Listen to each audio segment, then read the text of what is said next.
যারা প্রথমবার এই চ্যানেলটি দেখছেন তারা প্লিজ সাবস্ক্রাইব করবেন। ধন্যবাদ।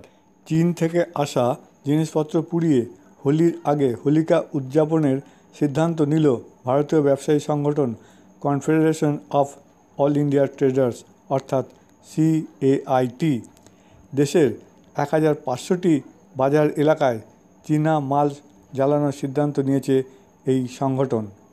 দেশব্যাপী এই কর্মকাণ্ডে সামিল হতে অন্যদেরও আহ্বান জানানো হয়েছে তাদের পক্ষ থেকে। দিল্লিতে যেমন বেছে নেওয়া হয়েছে সর্দার বাজার, কারণ সেখানেই সবথেকে বেশি চীনা সামগ্রী পাওয়া যায়। একই সঙ্গে চীন থেকে দেশে আসা হরেক রকম সামগ্রী বয়কটেরও ডাক দিয়েছেন তারা। রাষ্ট্রসংঘে মাসুদ আজহারকে আন্তর্জাতিক জঙ্গি ঘোষণায় চীনের আপত্তি ও ভেটোকে কেন্দ্র করেই এই ক্ষোভ উগরে দিয়েছে এই ব্যবসায়ী সংগঠন। এই নিয়ে চতুর্থবার মাসুদ আজহারকে আন্তর্জাতিক সন্ত্রাসবাদী ঘোষণায় আপত্তি জানায় চীন। শুধুমাত্র সে কারণেই আজহারকে গ্লোবাল টেররিস্ট ঘোষণা করার যে ভারতের আর্জি তা খারিজ হয়ে গিয়েছে। এতেই ক্ষোভ ওই সংগঠনের। তাই চীনা মাল জ্বালিয়েই তার প্রতিশোধ নিতে চায় তারা। দেশজুড়ে হোলি খেলার আগে হয় হোলিকা উদযাপন, যাকে অনেক সময় ন্যাড়াপোড়াও বলা হয়। সেই ন্যাড়াপোড়ায় এবার পুড়িয়ে দেওয়া হবে চীন থেকে আসা সামগ্রী।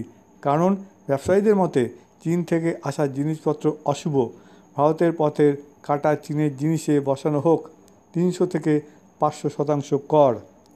যদিও ভারত ও চীনের সঙ্গে আমদানি রপ্তানির ক্ষেত্রটা অনেক বড়।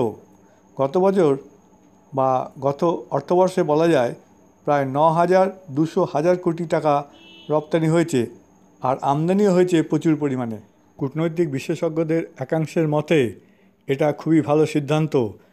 ভারত যদি চীনের সাথে বাণিজ্যিক সম্পর্ক ছিন্ন করে তাহলে দুপক্ষেরই লস, তবে চীনের ক্ষতি হবে বেশি, আর সেইটা চীনকে অন্তত একবার জানানো উচিত বলেই তারা মনে করছেন।